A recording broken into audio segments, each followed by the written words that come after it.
Bring them sounds at one time. I'm up early in the morning, to get the skrilla. Blue face pillar, the blade dealer. Make a nigga forfeit, cause I'm the realest. Niggas talking short shit, I need a million. Big stepper, yeah, bitch I be steppin'. Coolin' kit with the flip switch, bitch that's the weapon. No drama.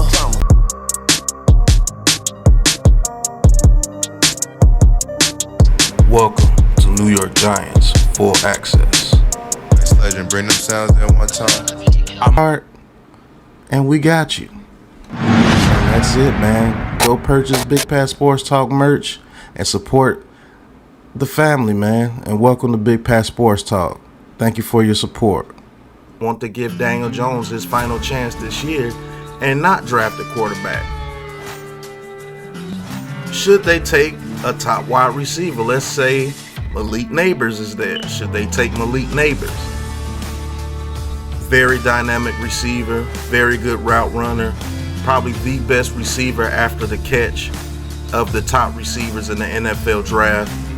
What's going on YouTube, Instagram, Twitter, all platforms? Welcome to another episode of New York Giants Full Access with your boy Big Pat Sports Talk. And today's subject is former New York Giants tight end Mr. Kyle Rudolph wants the New York Giants to draft a number one receiver for Daniel Jones. Now, it's been popular that the New York Giants have been greenlighted to draft Daniel Jones' replacement in this year's draft by John Mara. He has total confidence in Joe Schoen and Brian Daboll, and he says even if they want to trade up to grab the quarterback that they want, they have the green light to do so. So this subject is what if the regime, Joe Schoen, Brian Daboll, want to give Daniel Jones his final chance this year and not draft a quarterback? Should they take a top wide receiver? Let's say Malik Neighbors is there. Should they take Malik Neighbors?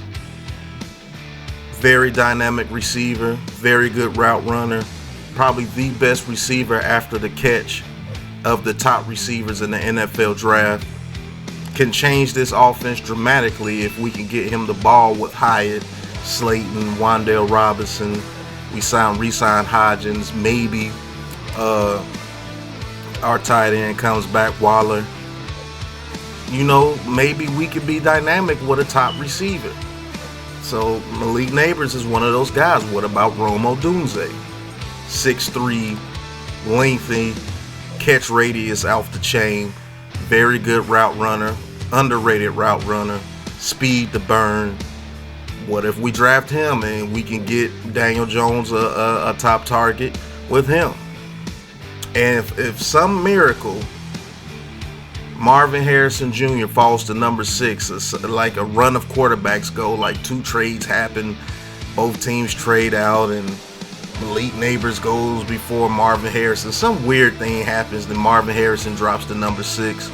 What about Marvin Harrison in this offense with Daniel Jones and Hyatt and Slayton?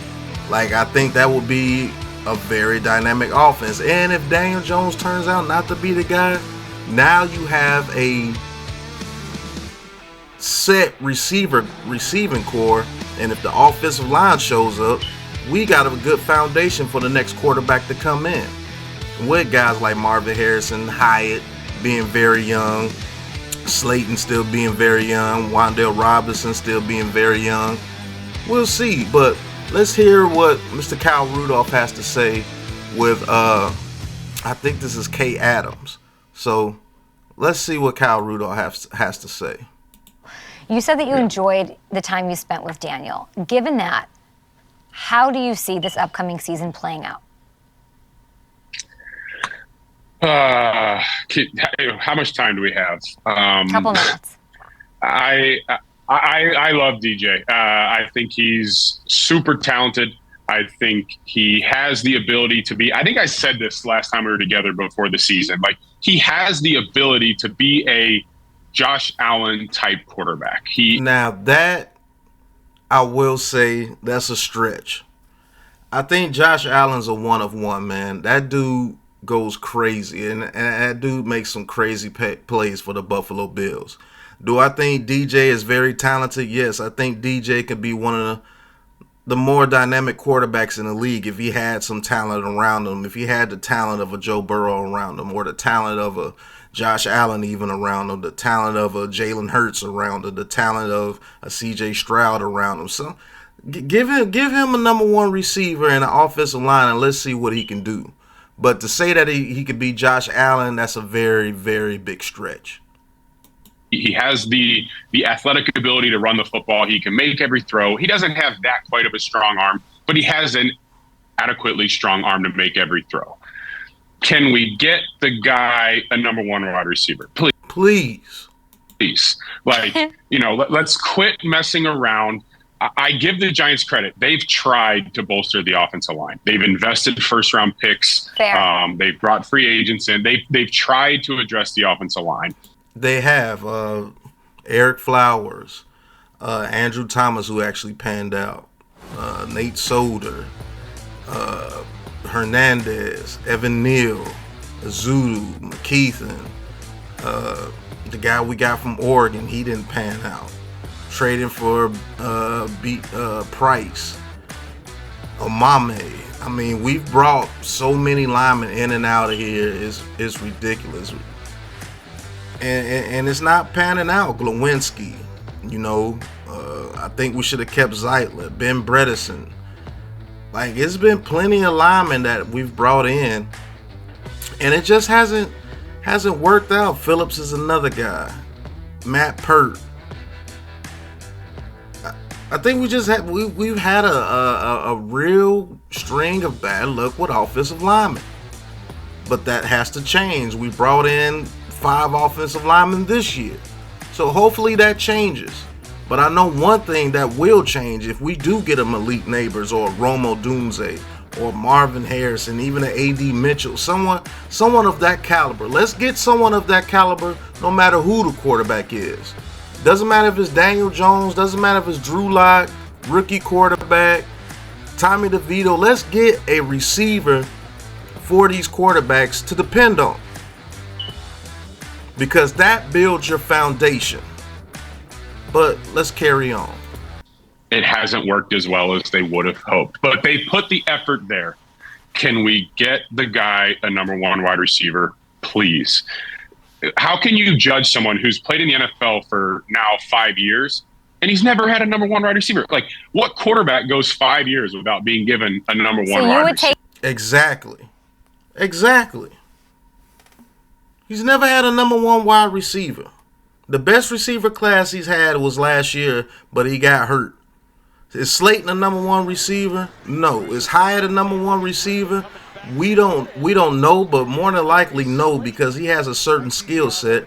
But I do believe if he can get that route runner together, he can turn into a beast. Is Wan'Dale Robinson a number one receiver? No. Sterling Shepard? No. Kenny Galladay? Bad hip? No. Kadarius Toney? Hell no. David Seals? No. Alex Bachman? No. Benny Fowler? No. Golden Tate? No. Marcus Johnson? No. Isaiah Hodgins? No. Like, these are the guys that he's had to play with. All these other guys get these number one receivers. Sometime during their career, they play with a number one receiver that is great. Daniel Jones has never had that opportunity, and on top of that, he's never had an offensive line ranked above 28. So how do you expect a guy to be this great quarterback when you haven't surrounded him with the tools to be great? But I digress. Let's finish the interview. Take that 6th overall, keep Daniel Jones, and say, hey, Malik Neighbors. Hey, Marvin 100%. Harrison. Really? Absolutely. Go get a guy that why? If All Marvin of New was York there is like, 6, we don't want Daniel Jones. Give me the why. Why do we want Daniel Jones? Yeah, but think about Eli in his 15, 16 years there. It was like Eli was never good enough, but then ultimately he won 2 Super Bowls and won 2 Super Bowl MVPs. But it was always like Eli wasn't good enough. That is true. Eli didn't go to the next level until they added Plexico Burris. And that offensive line got their acts together, and they added that running game in Brandon Jacobs and Ahmad Bradshaw. Then after Plexico, here comes Victor Cruz, here comes Hakeem Nicks, here comes Manningham. Now, has he ever had a great tight end? No.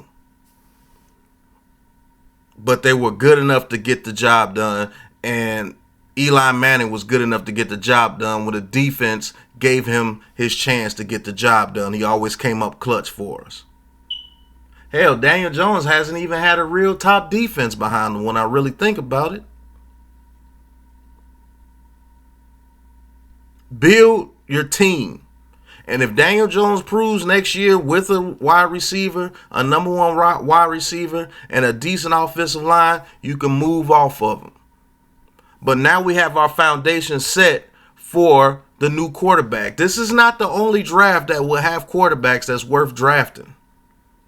People act like if we don't draft a quarterback in this draft, we'll never get another quarterback. Just because you want Daniel Jones gone.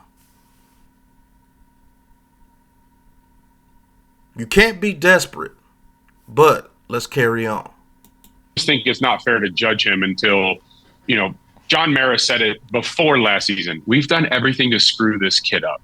It's like, okay, let's stop doing everything to screw him up and maybe go get a game-changing wide receiver for him. He needs a Plexico. He needs himself a Victor Cruz even. Just a nice slot guy he can throw $2 million. So, that was the partial interview between Kyle Rudolph and Miss Kay Adams. But yeah, just really think about it. How do you expect somebody to progress when nothing around them progresses? If the situation stays the same and the situation is messed up. Oh, he's been here 5 years, it's going on year 6. Okay, within those 5 years, have they fixed the offensive line? Be real with yourselves. Have they fixed the offensive line? No. Have they gotten him a number one receiver? No. Has he had a consistent run game? 1 year he did. And guess what? We went to the playoffs. Has he had consistent coaching? Yeah, maybe the past 2 years. Last year, it was a wash because he got hurt last year. But the year before, he made it to the playoffs when he had a good coach. And just a tad bit of stability around him. So he's shown improvement. It's just that you don't like the guy. And that's cool, but don't bash him on his way out. And say things that are not true, that are outlandish. So do I want to get a number one receiver this year? Heck yeah, I do. Let's continue to build this foundation. If this offensive line blocks, let's just say this offensive line is just top 20. Let's say they finish at the year 22 and we have a number one receiver and Daniel Jones still doesn't progress. Get rid of him. Because that's enough of a progression to see exactly what you are. If you can't get the ball to the number one receiver and our offensive line improves that much, then yes, you're not the guy. But now the next guy has an easier shot to come in and be successful. He has a stable coaching staff. He has a stable offensive line. He has a stable set of weapons. If the defense comes out and balls, he has a stable defense behind him that can get him the ball and allow him to close out games. That's what I want to see happen. It doesn't have to be a perfect situation, but at least you have some type of foundation for the next kid. And if you build a foundation this year and Daniel Jones turns out to be the guy, what's wrong with that? What's wrong with that? That we've won.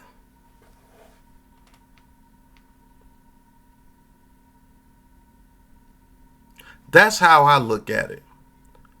But you guys tell me, man, what do you think about the New York Giants getting Daniel Jones or whoever the quarterback is, a number one receiver this year?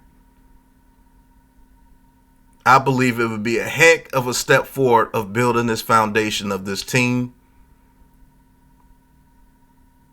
And then if Daniel Jones proves he's not the guy, we gave him his fair shot, and now we know what the issue is. The thing is figuring out the issue. Because once you figure out the problem, you can solve it.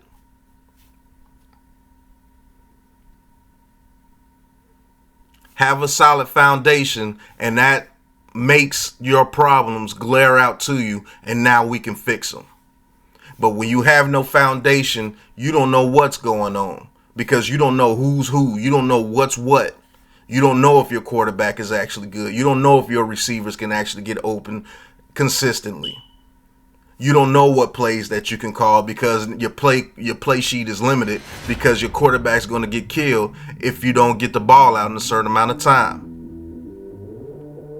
So you don't know what's going on, but when you have a solid foundation, when your quarterback can be protected, now I can see his deficiencies way more easy. Oh, you can't hit that dig route. You're standing in the pocket wide open. You can't lead your receivers. Oh, you can't throw the ball that deep. Oh, you can't hit those out routes consistently. Oh, you can't see pressure coming. They blocked that up, and you still allowed the guy to sack you. You couldn't see that man wide open on the dig route. Okay, now we got to get rid of it. Oh, my running back can't get yardage, and we're blocking it up that well. We're opening holes, and you still can't see. Okay, now we know we can get rid of you. Oh man, you can't get off the line of scrimmage for nothing. We had that much time and the quarterback couldn't throw the ball because you couldn't get off the line of scrimmage, receiver. Okay, now we got a problem, and now we can identify it. Now we need to go get somebody else. Having a foundation allows you to see your deficiencies through a clear lens. And that's what I want for this team again. But I digress. Thank you guys for watching. Hit that like button, hit that subscribe button, hit that big blue join button, and talk your talk with Big Pat Sports Talk, and join the Big Blue crew, and go cop you some merch. You keep clicking on my merch. Get you some merch. I sold 2 hats yesterday. Thank you guys for whoever got those hats. Man, send a picture to my Twitter so I can shout you guys out. But until the next episode, you know what it is, man. Big Pat Sports Talk. Peace. Let's shine! Let's shine, fellas! Hey, man, it's time to... A week, bro. We done put in work all year, bro. Let's go get this night, man. Great energy, great intensity. 2, 2, 3. 1, 2, 3. The pressure. Throws it right to Brock. He makes the catch, starts the pylon, and he's in for the touchdown. Throws it right, intercepted by a pancake. He just floated it, and a pancake gets the pick. Howell back to throw. Gets sacked for a 35th time. He can't stop you, right? Under pressure. Sacked back at the 24-yard line. Kayvon Thibodeau closes it out. Hey, y'all know how NFL game is. Money. Welcome to New York Giants Full Access.